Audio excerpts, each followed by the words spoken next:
मला किती सांगितलं तर तुम्ही काय ऐकणार आहे का? कारण तुम्ही तुमच्या मनचे राजे आहे. तुम्ही मोठे माणसं, त्यामुळे तुम्ही कोणाचं ऐकणारच नाही. आणि हो, तुम्हाला जर कोणी समजून सांगायला गेलं, तुम्ही सरळ बोलता. तुम्ही काय खाऊ पिऊ घालता का आम्हाला? का आम्हाला पैसे देता खर्चायला? बरोबर आहे की नाही? अरे बरोबर आहे मित्रांनो, ते तुम्हाला पैसे देत नाही, खाऊ पिऊ घालत नाही, परंतु जे सांगणारे असतात ते अनुभवी असतात. कारण तुम्ही तुमच्याच आईवडिलांच्या कष्टाचे पैसे उडवताय, त्याच्यावर मजा करताय. पण हे करत असताना तुम्ही हे लक्षात ठेवा, तुम्ही ज्या गाडीवर बसून प्रवास करता ना, ती गाडी मात्र तुमची नाही. तुम्ही ती गाडी विकत घेतली, ज्याने बनवली ती गाडी त्याला झाली नाही. कारण त्या गाडीचं स्पीड आवरण्यासाठी चॅम्पियन माणूस हवा आहे. तुम्ही भरपूर चॅम्पियन आहे, परंतु वरून पडलेल्या पावसामुळं रस्ता हा स्लिपी झाला आहे, म्हणजे घसरगुंडीचा रस्ता झाला आहे. आणि अशा रस्त्यावरून तुम्ही गाडी जर 90-100च्या स्पीडनं चालवणार तर ती गाडी स्लिप होणारच नाही. तुम्ही भरपूर चॅम्पियन आहे, तुम्ही 110च्या स्पीडनं गाडी कंट्रोल करू शकता. परंतु ज्या निसर्गाने जो पाऊस पाडला आहे ना, त्या निसर्गापुढं आत्तापर्यंत कोणी गेलं नाही आणि जाणार पण नाही. मग त्या पावसामुळं जो रस्ता पूर्णपणे चोपडा झाला आहे आणि अशा रस्त्यावरून तुम्ही 100च्या स्पीडनं गाडी चालवता. अशा ह्याच गोष्टीमुळं 2 सख्ख्या भावांचा मृत्यू झाला आहे. 2 सख्ख्या भावांचा. ज्या आईबापाने त्यांना लहानचं मोठं केलं, आईबापाने त्यांच्यासाठी हजारो स्वप्न बघितले, ते सगळे स्वप्न मातीस मिळालेत फक्त त्या मोटरसायकलच्या प्रवासमुळं.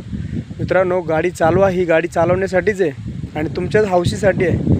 परंतु आयुष्यभर ती गाडी चालवावी म्हणून तुम्ही काही वेळेस कंट्रोल करा, कारण आयुष्य टिकलं पाहिजे ना. काय होतं आहे, बरेच असे मुलं आहेत तरुण, ज्यांच्याकडे पैसा आहे, त्यांच्याकडे भरपूर काही आहे, ते कोणाचं ऐकत नाही आणि कोणी समजून सांगितलं त्यांना उलट उत्तरं देतात. मित्रांनो, आज जे 2 तरुण सख्खे भाऊ एकाच जागेवर गेले, त्या कुटुंबावर किती मोठा संकट पडलं असेल विचार करा.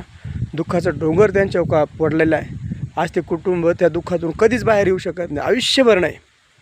कारण एकदा जन्माला आलेला माणूस तो फक्त त्याचं आयुष्यात जगू शकतो, जर तो गेला तर तो पुन्हा येतच नाही. आज जे 2 सख्खे भाऊ गेलेत केवळ गाडीच्या प्रवासामुळं. मित्रांनो, थोडक्यात काळजीच घ्या. समजून जो सांगतोय ना, त्याचा अनुभवाप्रमाणे तुम्हाला सांगतो, त्यामुळे कोणाला ताईट मारू नका किंवा बोलू नका की तुम्ही आम्हाला खाऊ पिऊ घालताय का. तिथे त्या ठिकाणी 2 मिनटं ऐका आणि जर त्याच 2 मिनटात जर तुमच्या पुढे येणारा प्रवास सुखाचा होत असेल तर उत्तम ना. 2 सख्खे भाऊ मेले, कितीतरी पूर्ण महाराष्ट्र तळतळ करतो आहे आणि ते कुटुंब ही आज त्यांच्या डोळ्यात काय सांगू तुम्हाला, अक्षरशः बघवा म्हणजे खूप खूप वाईट परिस्थिती त्यांची. मित्रांनो, सावध व्हा, गाडी दमाने चालवा आणि हां, तुमची काळजी घ्या, तुमच्यावर तुमच्या आईवडिलांची घ्या आणि तुमच्या आजूबाजूला जर गाडी कोणी जोरात चालतं त्यांनाही समजून सांगा, जेणेकरून तुमच्यामुळे एक जरी जीव वाचला किंवा तुमच्यामुळे एकाही माणसाचं नुकसान जरी नाही झालं तरी खूप चांगलं आणि उत्तम. त्यामुळे काळजी घ्या, स्वतःची घ्या आणि हां, आजूबाजूच्या मित्रांची पण घ्या. आणि आताचे दिवस जे फिरायचेच